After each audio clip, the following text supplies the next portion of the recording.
Good afternoon, ladies and gents. My name's John O'Connell. I'm the Chief Executive of the Taxpayers Alliance, and it's fantastic to see such a big crowd for what I think is a very, very important conversation to be having. For those notionally on the right, small c conservatives, big C conservatives, free marketeers, whoever else, it often feels like we're under attack from the left, and one of the ways that that's happening at the minute is through killing free speech, be it through regulators or charities or state media broadcasters, I think might come up at one point today, but various different topics to cover. So we've only got an hour, and without further ado, I'll just quickly introduce the panel and we'll get going. We've got Philip Davies MP, the MP for Shipley, Alex Deane, the Head of Public Affairs UK at FTI Consulting, Madeline Grant, the Assistant Comment Editor at the Telegraph, and Toby Young, the Associate Editor at the Spectator. And again, without further ado, I'll kick straight off and ask Alex to give your first contribution, please. Thank you very much. Is the state killing free speech? The answer is yes.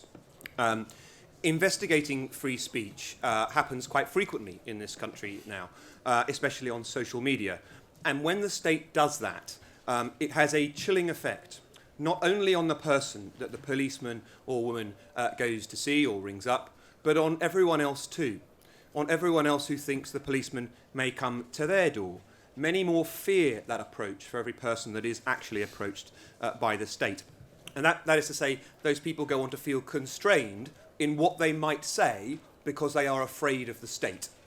And that means that the state is killing free speech. But moreover, the principle that we're concerned with here is one that means free speech does not meaningfully exist if it only applies to popular speech. To be meaningful, free speech has to apply to unpopular speech, to speech that people dislike, to speech that people would rather not hear, to speech that people find offensive. And that includes, of course, the minority view, the view that people would rather not expressed in political terms too. And if that's not right, then the state becomes responsible, as it is now, for deciding what's acceptable speech. And if the state decides what acceptable speech is, it is as close to deciding what acceptable thought is as to make no appreciable difference.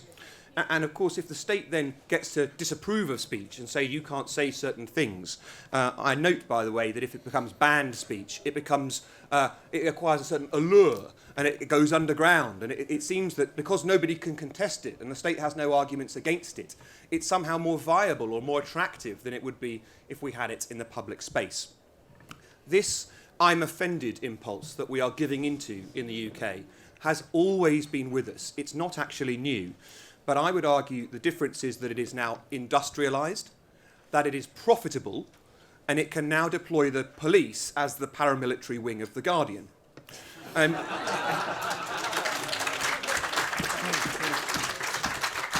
So I just want to say, John, three things about this. First is that we as Conservatives and free marketeers and Liberals shouldn't pile on. Secondly, that it's not needed in the first place. And thirdly, I wanted to talk a little about the harm that this attack on free speech does.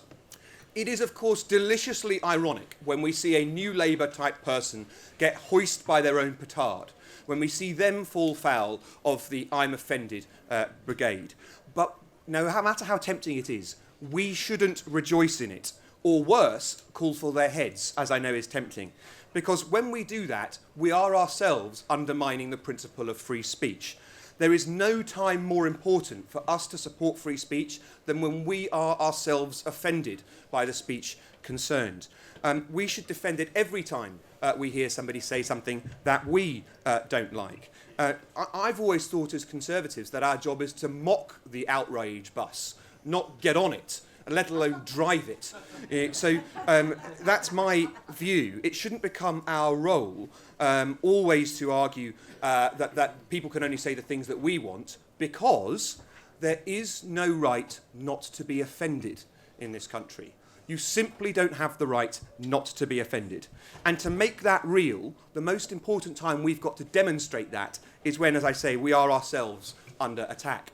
Brexiteers, of whom I am one, have had innumerable repulsive things thrown at us. But I would never want the police to be involved in that policing of speech. And I suppose my point about that is that even if it doesn't apply the other way round, even if the other side in this discourse constantly merrily call in the plod because they are offended by what we say, we mustn't do that too. Other people saying things that you don't like is part and parcel of living in a grown-up society. You should become more tolerant in the real meaning of the word tolerance. You should grow a thicker skin.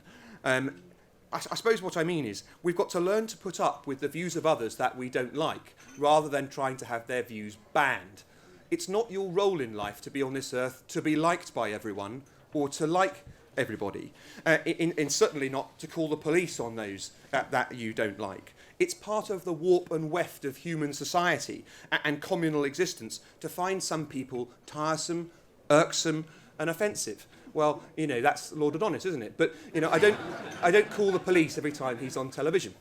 So my second argument was that it's not needed in the first place. If I say something today that offends you, the remedy for you is to think less of me, is to think that my arguments aren't very good, is to think that I'm not a very good fellow, is to think that you would prefer not to have me at your dinner table.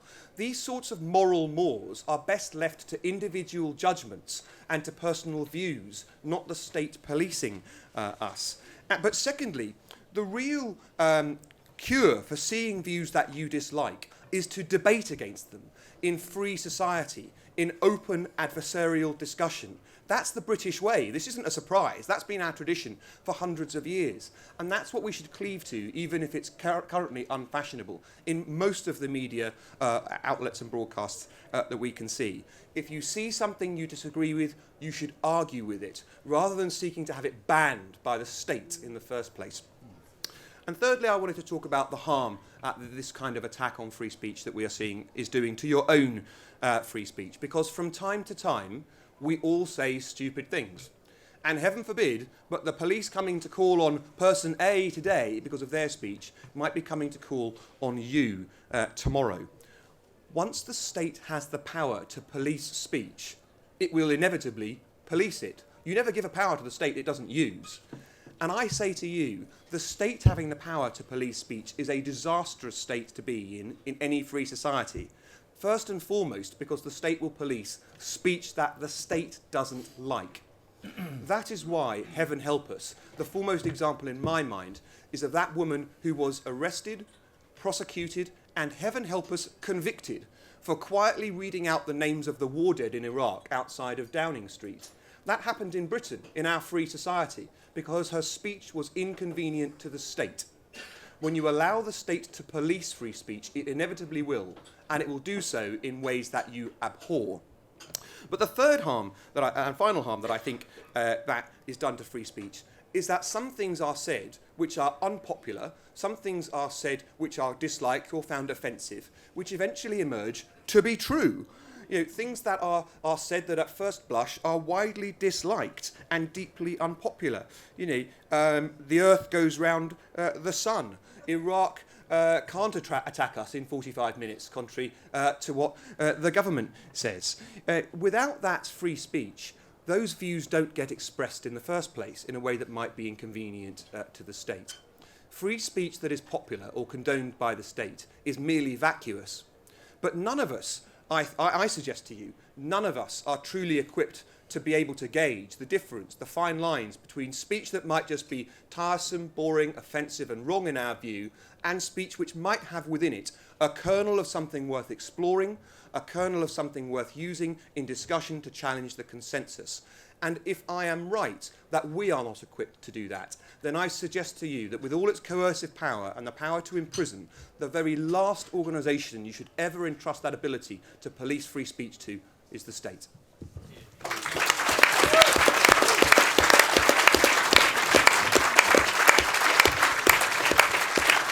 Alex, thank you so much for a fantastic scene setter, and I suspect a lot of lefties find you irksome because you make powerful, eloquent arguments like that. I'm going to pass straight over to Madeline Grant from the Telegraph. Thank you, John, and thank you so much to the TPA for organising this fantastic event. So as a representative of the Fourth Estate, I've been asked to talk about the question of bias in the media, which is a topic that almost demands its own conference, but I'll try and be as brief as I can. So we can't really thinking about the issue of is the state killing free speech and how that feeds into the media, we have to focus on the BBC. I work for the Telegraph. We have a well-known centre-right bias. The Guardian has a well-known left-wing bias. That's factored into the share price. But the problem is that the BBC claims to have this total impartiality. And the existence of a compulsory licence fee completely changes the social contract, because nor does the Telegraph or the Guardian, to my knowledge, throw pensioners into jail for trying to get past the paywall. So that element of compulsion is also very important. But the licence fee also gives the BBC a powerful competitive advantage over its rivals. No private company's reach comes anywhere near the influence of the national broadcaster. 75% of us get our broadcast news from the BBC, which is more than 5 times the share of their nearest rival, ITV, and around 10 times the market share of Sky. And, you know, I'm a classic free marketeer, as I'm sure many of you are as well, and I think that in any normal circumstance, the public would regard that such a high market share as simply intolerable, and they would question it. But the other problem with the licence fee is that it allows the BBC to become, in my opinion at least, somewhat flabby and somewhat complacent.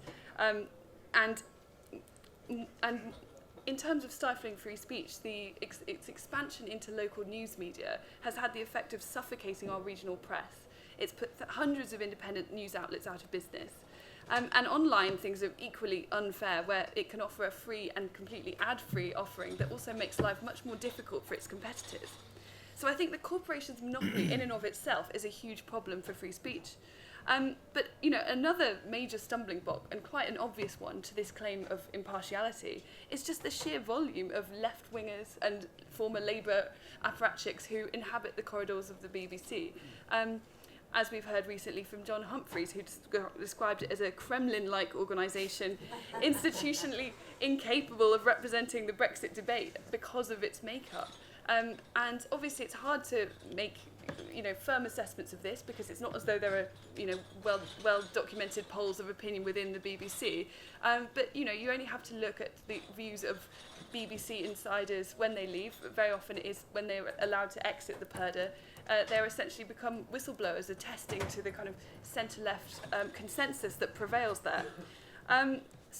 And the effect of having this largely left-wing kind of, I wouldn't say they're exactly, it's not a Corbynista view by any stretch, and very often Corbynistas claim that they're getting unfair treatment from the BBC as well, but it's a kind of liberal, bien-pensant, Blairite, and having this clique at the helm of the state broadcaster can often result in a kind of bland uniformity of opinion.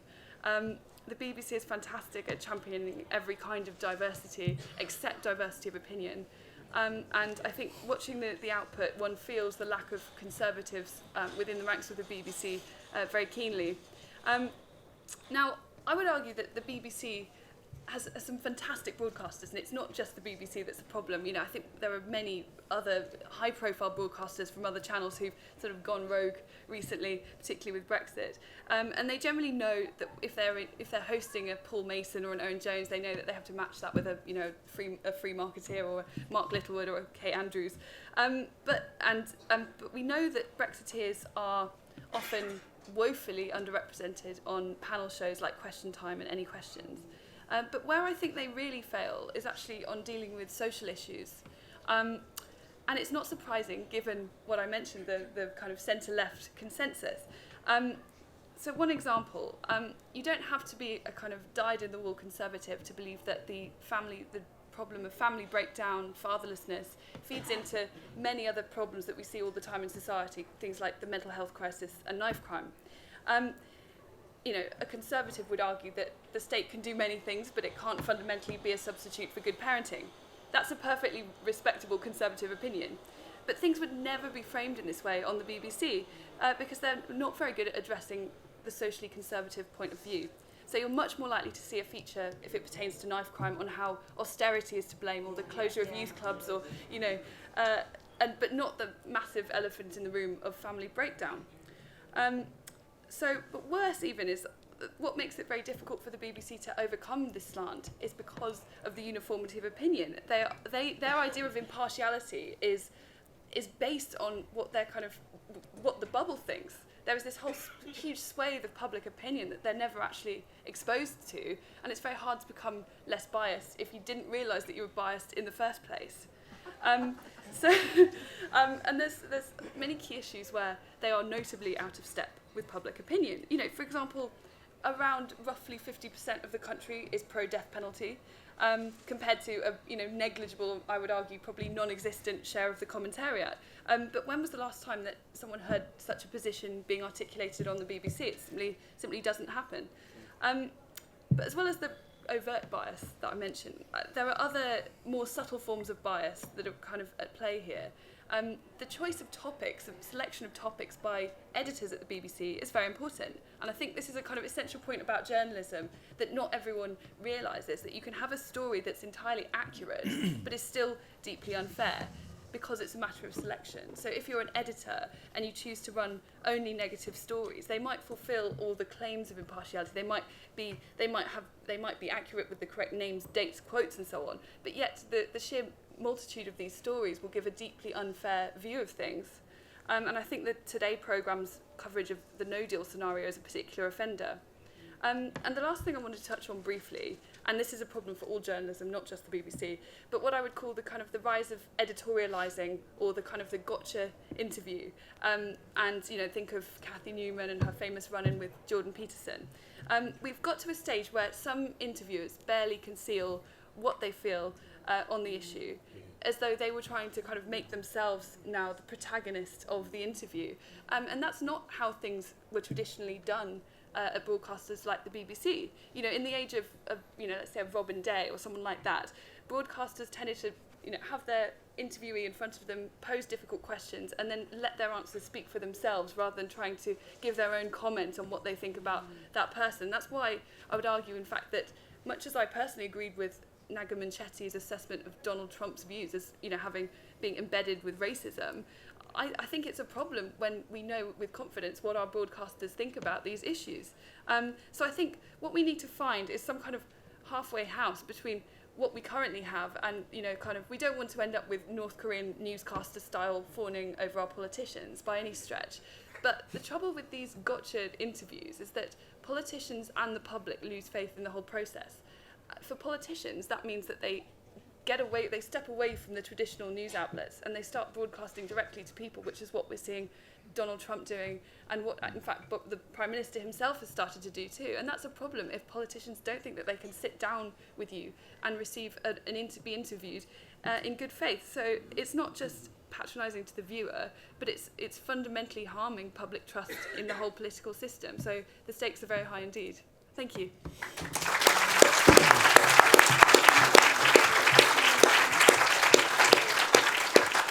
Madeline, thank you so much. I'm going to move straight on to Toby Young.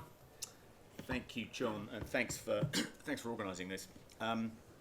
So I just wanted to start by looking at some of the evidence that we are in the midst of a free speech crisis. Often when people like Alex and Madeline and I ring the alarm, people claim it's a malady imaginaire. There isn't really a free speech crisis. We're just angry because we're not getting as much airtime as we think we deserve. I think I saw a recent survey carried out by the UCU, which is Britain's largest academic trade union. And it found that it was quite a large survey carried out in 2017, and it was into whether or not there was a crisis of free speech and intellectual freedom on British university campuses. It found that 23.1% of respondents reported for being bullied for their unorthodox academic views. 26.6% said they felt under psychological pressure because of their dissenting views, and 35.5%, more than a third, admitted to self-censorship. So much for our universities being bastions of intellectual freedom, where fearless scholars can challenge prevailing orthodoxies and pursue the truth. In the words of the Harvard psychologist, Professor Steven Pinker, universities across the Anglosphere are becoming, quote, laughingstocks of intolerance, unquote. Another source of evidence was one referred to by Alex, but I'd just like to flesh it out in a bit more detail, which is the way in which the police are operating as the paramilitary wing of The Guardian. The Times submitted an FOI request to various police forces across the United Kingdom in 2017 and found that 3,395 people in 2016 have been arrested by the police for allegedly posting offensive messages online. That works out at 9 people a day, and that was in 2016. It's probably increased dramatically since then. We just don't yet have the latest data. And it's really extraordinary that the police are spending quite so many man-hours, so much in the way of vital resources to investigate people misgendering one another on Twitter when we're in the midst of a knife crime epidemic. And I sincerely hope that the 20,000 new police officers that this government has pledged to hire aren't going to be joining the paramilitary wing of The Guardian, but will actually be doing some proper police work.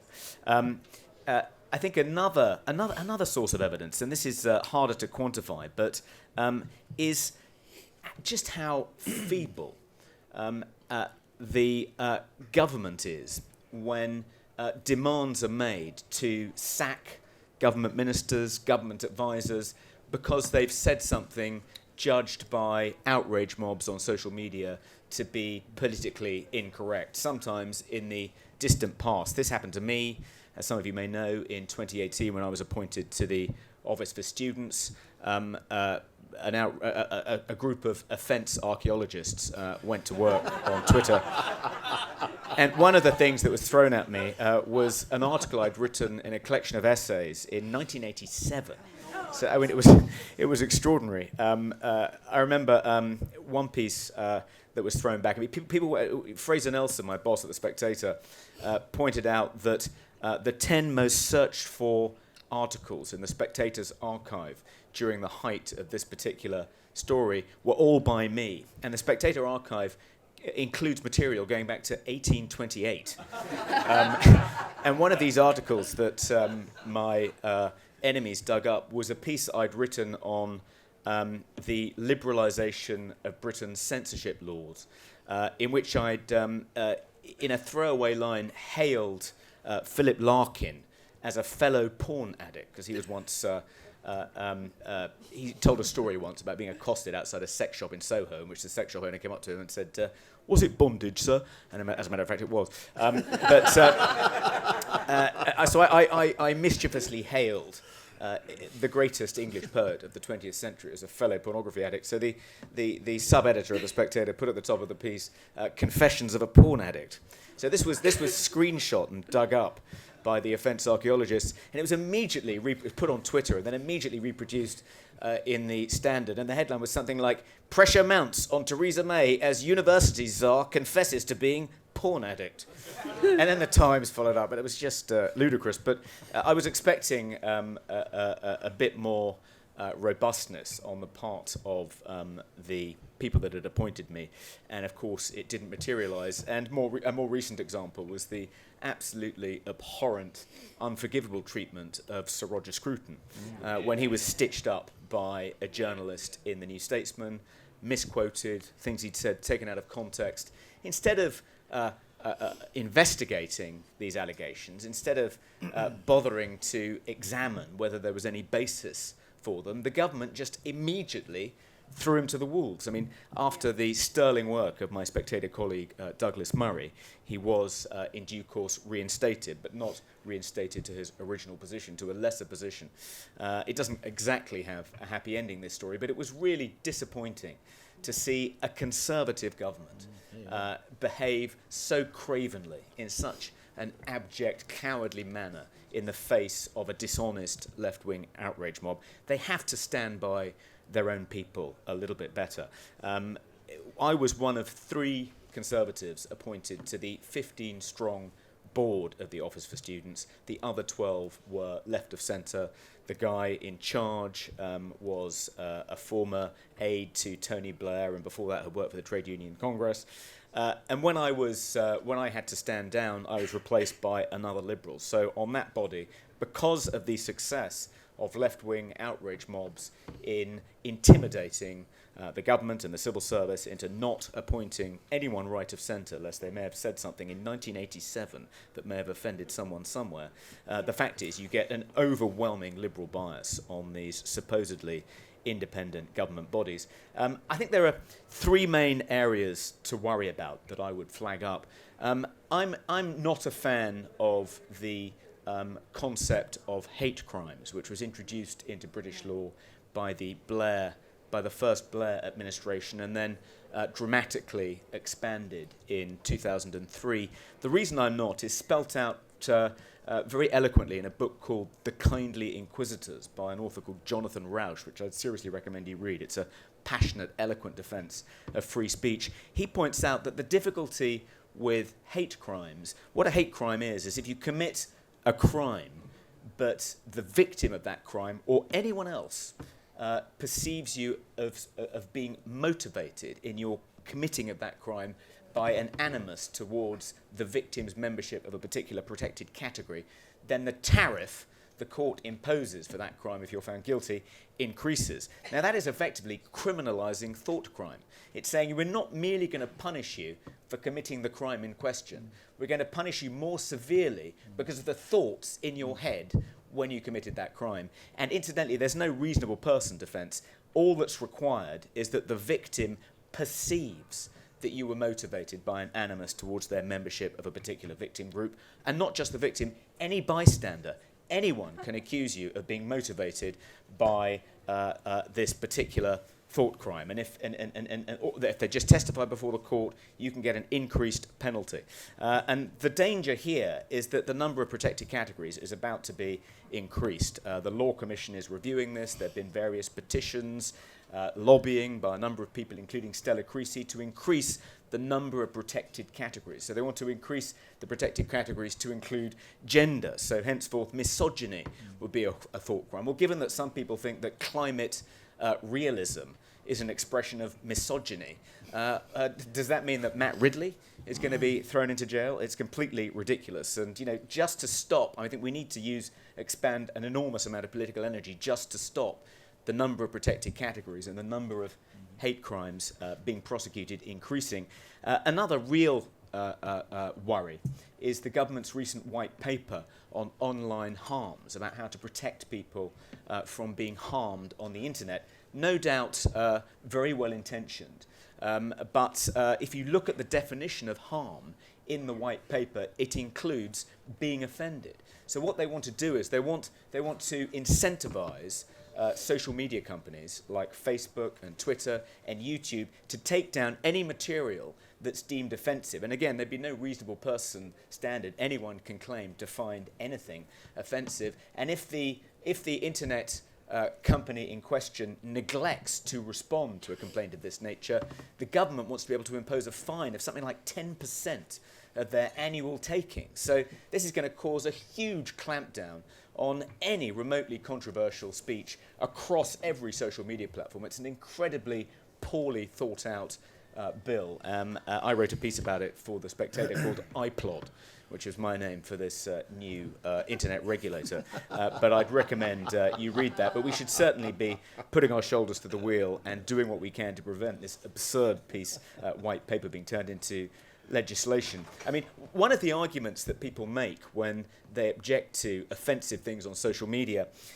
is similar to the arguments that we heard being made against Boris Johnson in the House of Commons when he used the word humbug.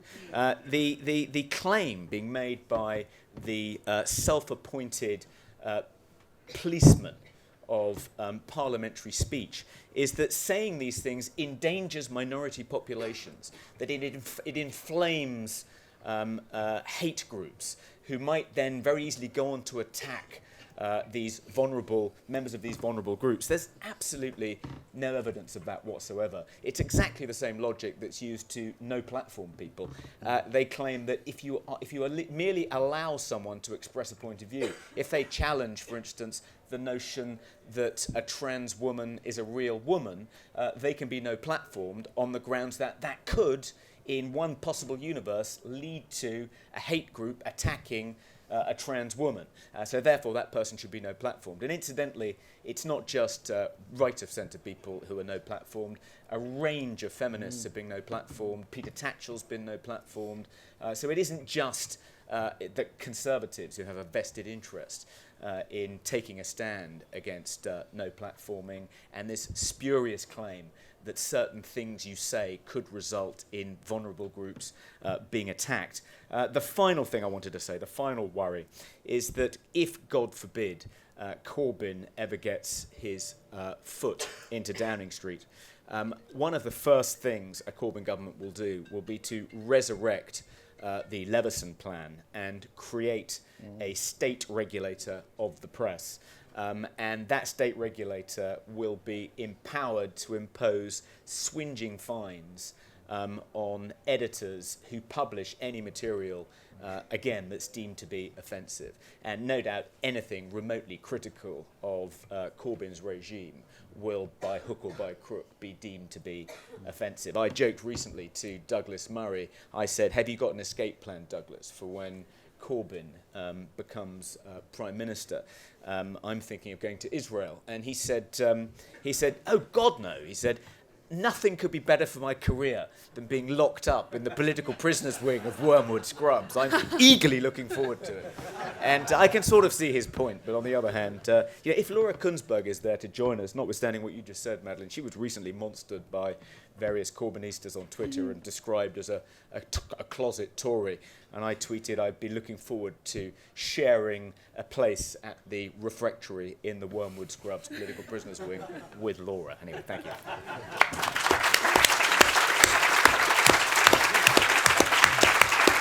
Thanks, Toby. We'll move straight on to Philip Davies MP. Thanks, John. It's a pleasure to be here. Thank you for inviting me. And after what's happened in Parliament, I wasn't sure I was going to be here today, but I am. I've been asked to talk about political correctness and virtue signalling in Parliament. Again, another subject of which there's plenty of material. I've said in recent times that Parliament's never been more out of touch with people and public opinion. Obviously, Brexit showed that, with 52% of people voting out and about 3/4 of MPs campaigning for in, but it also applies to a whole host of other issues, whether it's crime, whether it's about spending on overseas aid, whether it's about political correctness. In fact, when Andrea Leadsom was leader of the House, I actually asked if we could have a debate to see if there was any subject at all where the House of Commons was in step with public opinion, because I actually can't think of one where the House of Commons is actually in tune with public opinion. One of the problems with many MPs is that they are politically correct, or they want to be seen to be politically correct.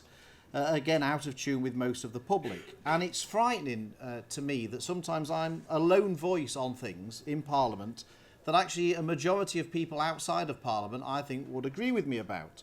And there are many aspects of political correctness and virtue signalling in Parliament, and I can't mention them all, but I just want to take the issue of men and women for now. I see a big part of the problem in Parliament as being a small number of women who say they're fighting for equality when in reality they want nothing of the sort. Their version of equality is literally whatever they think benefits women. And another problem is all the politically correct men who pander to all of this in Parliament too. And unfortunately, Parliament is totally overrepresented with these people. And there's certainly not much diversity of opinion when it comes to political correctness, I can assure you of that. And they don't like you challenging them. Just to give one example, I pointed out in a speech, based on the Ministry of Justice's own figures, I might add, that women were, as a matter of fact, this wasn't my opinion, this was a matter of fact, treated more leniently in the courts than men, and actually throughout the justice system were treated more leniently by the courts. I was absolutely pilloried. In fact, Jeremy Corbyn called on Theresa May to suspend me from the Conservative Party for making comments which he said were apparently deeply sexist and showed utter contempt for women. Now, obviously, neither Jeremy Corbyn nor anyone else for that matter could actually point to anything I'd actually said that was sexist or showed a contempt for women, because I hadn't said anything of the sort, but it didn't stop them trying to say so. But these people never let the facts get in the way of a good attack on somebody, particularly when they're challenging their cosy consensus. And without going into too much detail, there is a good reason that they do it. Basically, they smear people. It's not because they are outraged. They're not outraged at all by all of these comments. They do it in a calculating fashion. They do it for two reasons. One is they want to smear you so that nobody takes seriously anything that you might say in the future. That's one of the strategies. And the second reason is that they don't want anyone else putting their head above the parapet to say anything similar. And people look at all the custard pies thrown at you and think, blimey, I'm not getting involved in that. I'll leave that one there. It's a very, very deliberate strategy to discredit people and to stop anyone else from speaking out. And that means then that they can push through their agenda completely unopposed. Yeah. That's what all of this is about. The origins of political correctness are found in cultural Marxism, and anyone can read up about the history of what became known as the Frankfurt School. And these individuals identified that one of the biggest threats to communism was Western civilization, and basically they set themselves up to try and undermine that very civilization. And it's political correctness is a form of control, and it enables socialism and Marxism to flourish, which is why we Conservatives must fight it with all of our might. As the late Margaret Thatcher said in a speech in America in 2003, she said, "Socialism is like one of those horrible viruses. You no sooner discover a remedy for one version than it spontaneously evolves into another." Nowadays, this is what she said in 2003, nowadays socialism is more often dressed up as environmentalism, feminism, or international concern for human rights. All sound good in the abstract, but scratch the surface and you'll as likely as not discover anti-capitalism, patronising and distorting quotas, and intrusions upon the sovereignty and democracy of nations, new slogans, old errors. Now, does that not sound like exactly the world we are living in today? I think that we'll only have true equality when we don't even think about somebody's sex, or for that matter their race or their sexuality or anything else for that matter. It's absolutely irrelevant. That shouldn't be whatever defines them. Tick boxes need to be eliminated and common sense needs to be returned. I couldn't care less how many women MPs there are in Parliament or the sex of our Prime Minister. I just care about what people believe in and what they're going to do for the country. I want to see more Conservatives in Parliament. That's what I want to see. It'd be certainly nice at the moment. I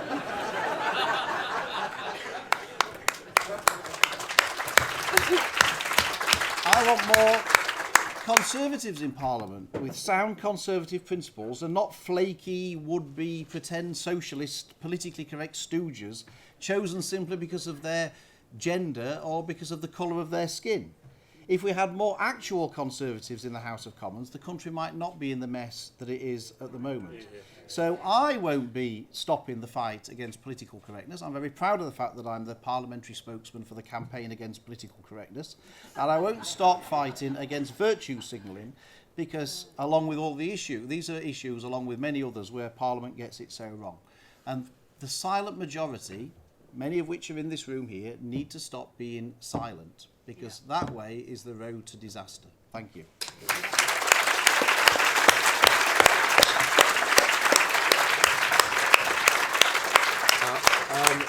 I let each speaker go over their allotted time because it was just so damn interesting. So we're going to go straight into questions now. So hands up and we'll take them in bunches of three. Got a lady in here in the aisle.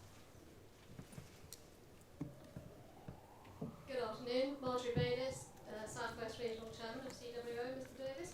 I was really irritated this morning about the triviality of a report on the BBC about a woman journalist saying that 30 years ago the Prime Minister put his hands on her knee.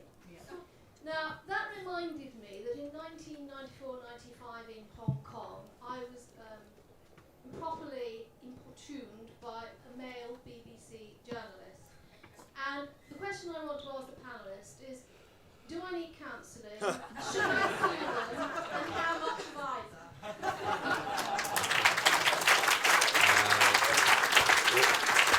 Any more hands? Any more hands? Lady here in the yellow. Toby. I'm a firm believer in J.S. Mill and on liberty and all the rights he gave in that.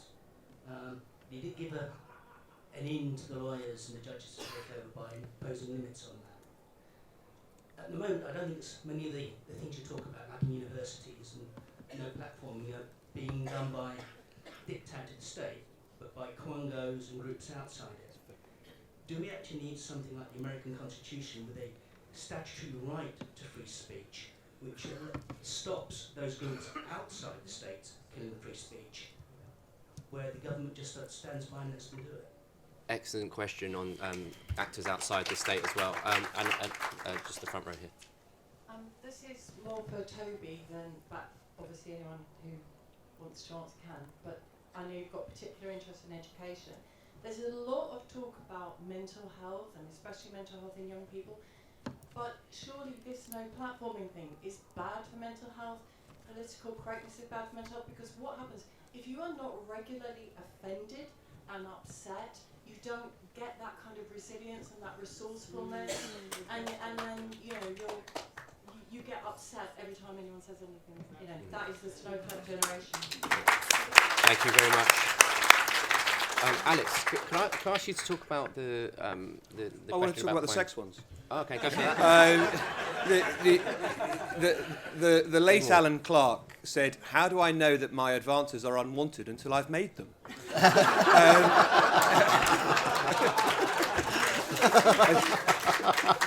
I don't know how he'd have got on in the Me Too era.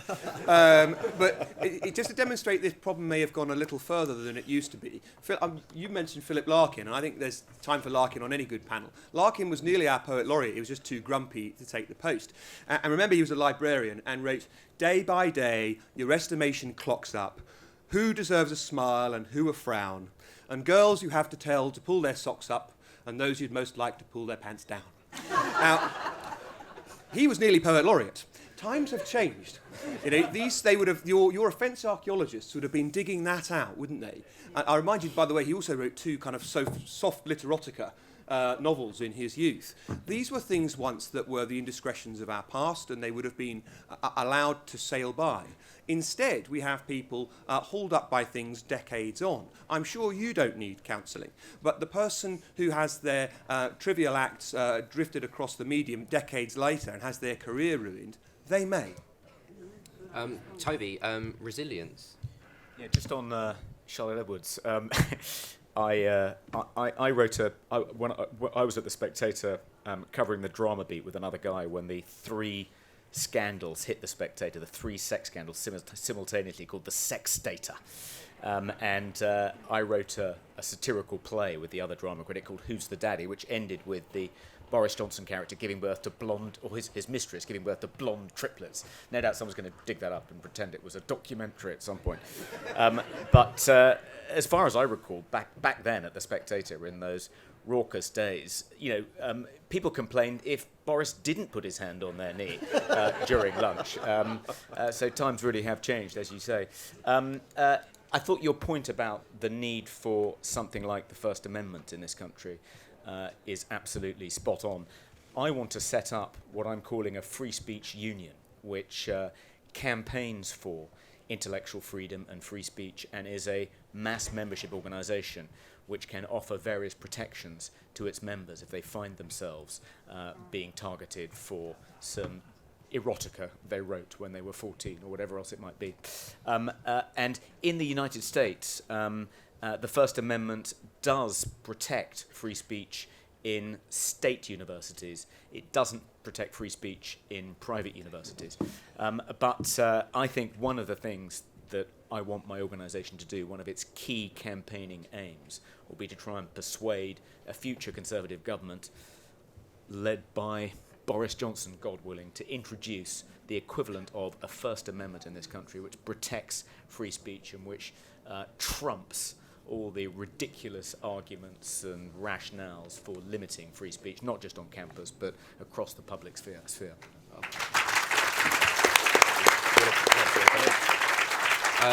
That's finally a union I can join.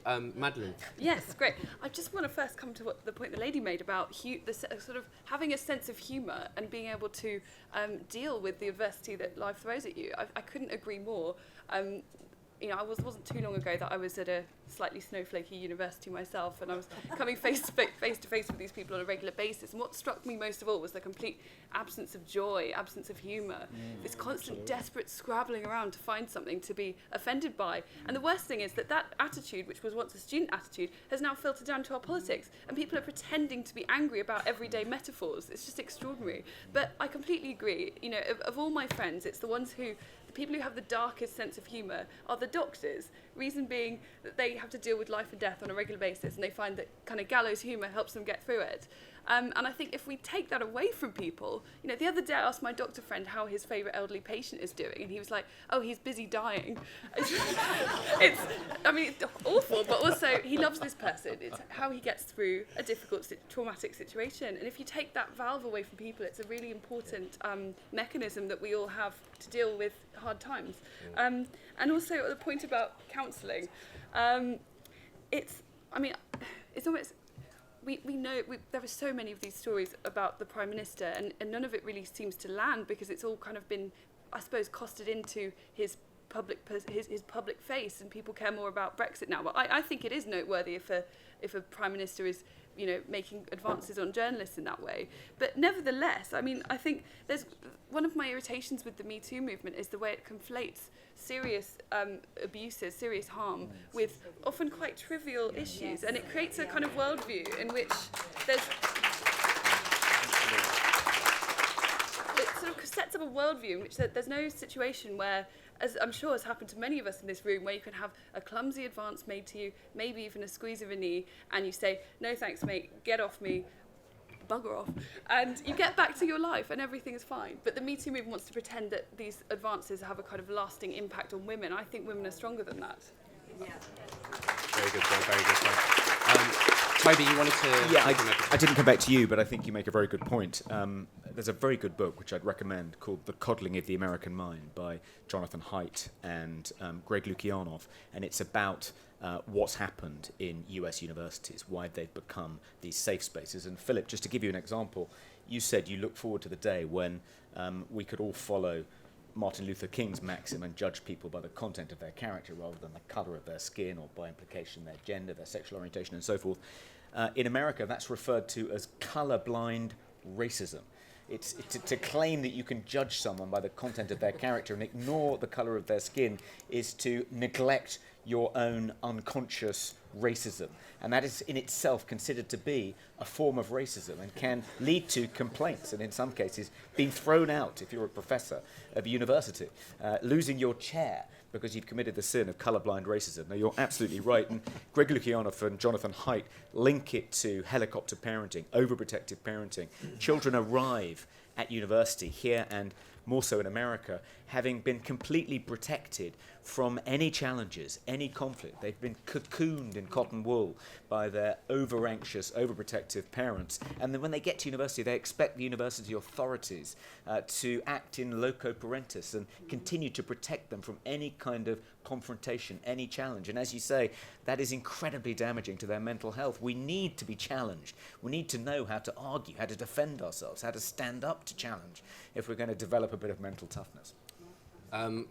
I'm glad you keep up with it all, because I don't follow all of that. It's, I saw a hand go up at the back, a gentleman there.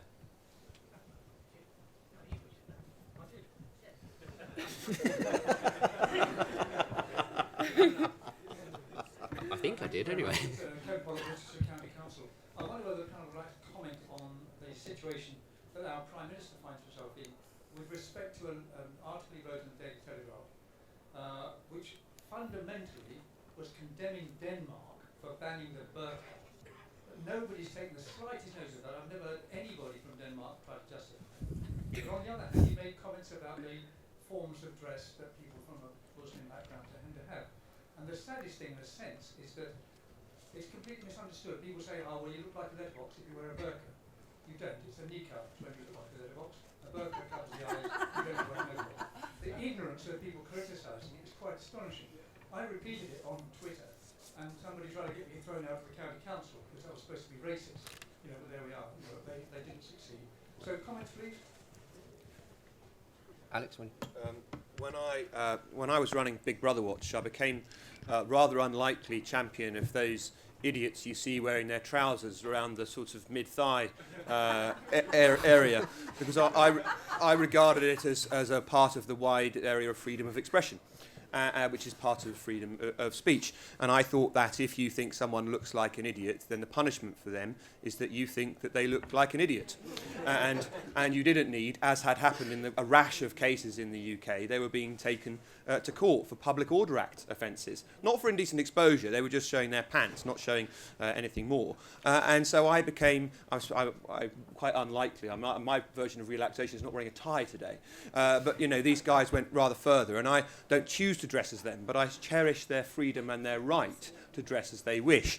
Even the left, the real left, gets this. Noam Chomsky said that if we don't believe in freedom of expression we despise, we don't believe in it at all. Well, you may have all manner of objections to the religious garb that somebody wears, but they still have the right to wear it. There is a separate debate, which we might fruitfully have in this country, about the extent to which they are coerced to wear that. But if they choose to wear it, in and of themselves, they have every right to do it, and we have the right to judge what they wear. So Boris was right times two. He was right to say they could wear what they want, and he was right to give his opinion on it.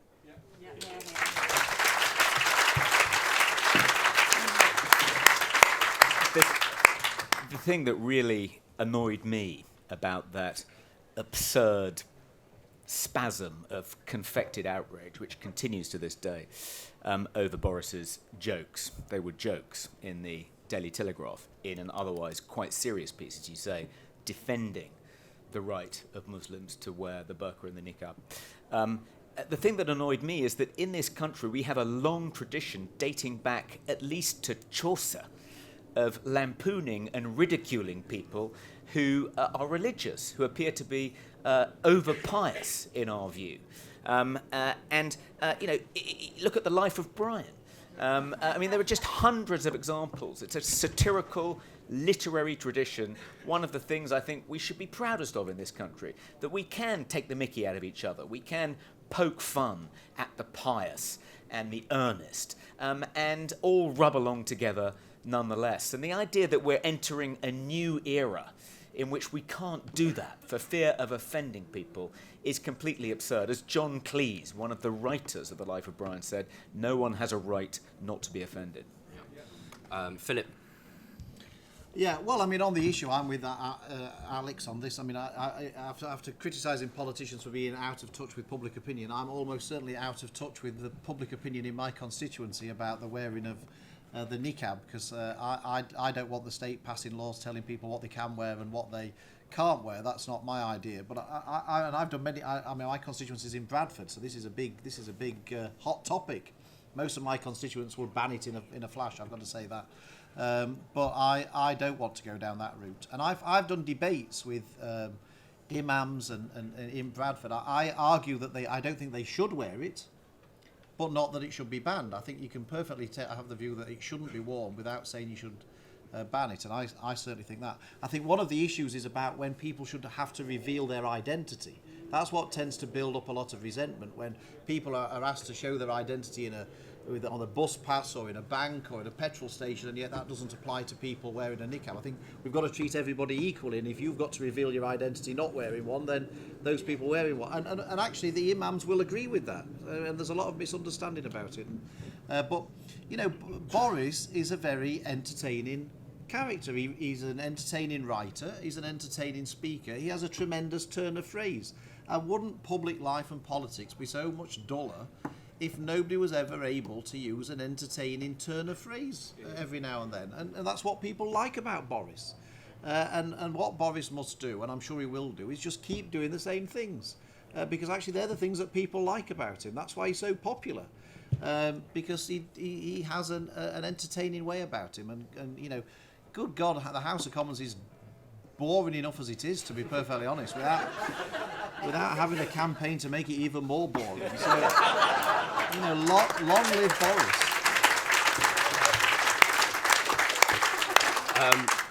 Mad, did you want to come in on that? Sure. So that article was actually published before I came to the Telegraph, but it continues to rebound, and it's sort of that day it's referred to, that fateful day. But actually, I think it's a fantastic example of what I said earlier about the BBC and the kind of bubble thinking that prevails, because I think around 50% of the country would like to see an outright ban on the burqa. But the absolute indignation, the confected outrage, as Toby put it, that greeted Boris Johnson for making a joke in an article that was otherwise a liberal defence of the garment is a great example of this. He expressed a position that was more liberal than public opinion, and yet he was greeted as a kind of dog-whistling racist. And the dog-whistling racist cries also feed into another thing that we're seeing a lot in politics at the moment, which is what Douglas Murray, to get another bit of Douglas Murray fangirling onto this panel, he calls dishonest offence-taking, where people clutch their pearls over something that hasn't truly offended them. And the way in which people were rushing to blame Boris Johnson for, escalations of violence, all kinds of outrageous and appalling things that he would never have endorsed, and that were certainly not logical conclusions of the joke that he made, and then blaming him for everything that may or may not happen after that. That's tasteless, and it's a kind of nasty way of taking offence that is designed to stop conversations. And it's I think it's pretty similar to the cry that that conservatives have blood on their hands for austerity. It's a kind of level of tastelessness that only the left seems to indulge in. There's a chap just over there by the speaker. It's a question about hate crimes. Toby said that it's starting to increase thinking and people's motivation behind it. But surely the mens rea is finding out people's motivation for crime is a well-established part of our legal system. And in the case of the killing of Stephen Lawrence or those girls who were beaten up for being gay on the bus in Camden earlier this year, surely it is important the motivations of the criminals. Really good question. We'll go again with Alex. The mens rea is about seeing if they had the intent to commit the crime, not to see if there was a motive based on their race or their gender and so forth. That's a new interpretation of it. That's not some age-old tradition. I believe that we should police based on the act and the outcome, and you shouldn't get a lesser or greater sentence depending on your victim's ability to say, woe is me, this happened, or a category can be satisfied to say that an offence which might otherwise merit this instead gets that. I mean, I haven't worn a wig in anger in that sense for some time, but whilst I no longer practice at the bar, I think that the whole hate crime legislation was a mistake. We should judge people on their actions and their activities and not say that something is better or worse depending on the colour of somebody's skin or their gender or their orientation or the rest.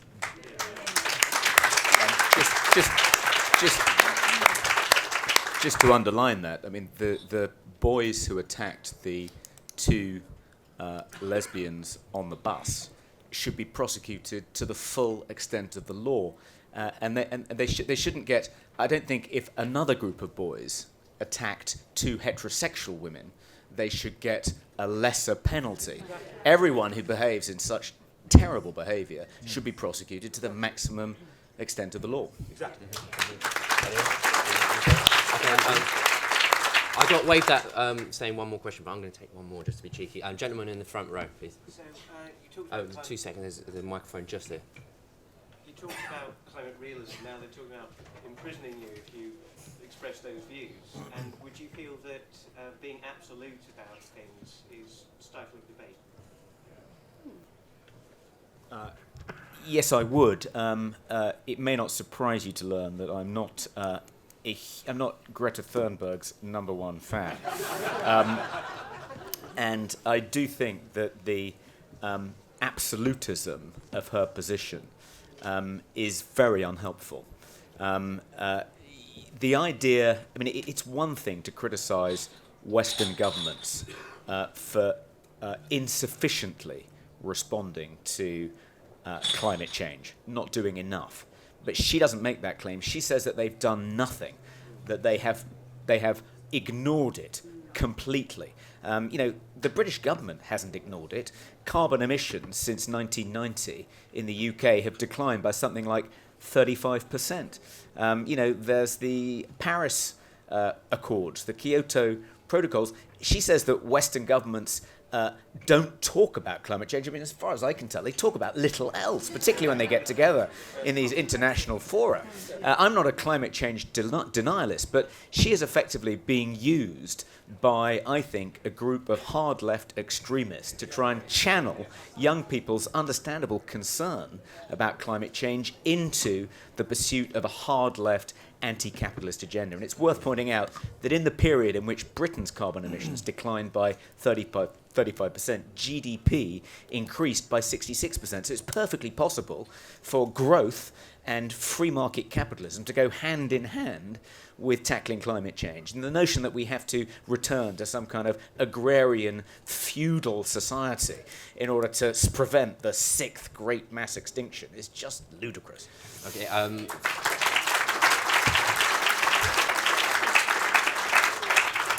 Final word from the state, Philip Davies MP. Oh, blimey. I totally agree with Toby. One of the things I'm most proudest of in Parliament is being one of the 5 MPs who voted against the Climate Change Act in 2008, I think it was. There were only 5 of us, me, Chris Chope, Peter Lilly, Andrew Tyree and Anne Widdicombe were the 5 who voted against it at the second reading and third reading. But the interesting thing is, and I want to point out there's 2 things, is that which goes to show how ludicrous this whole agenda is.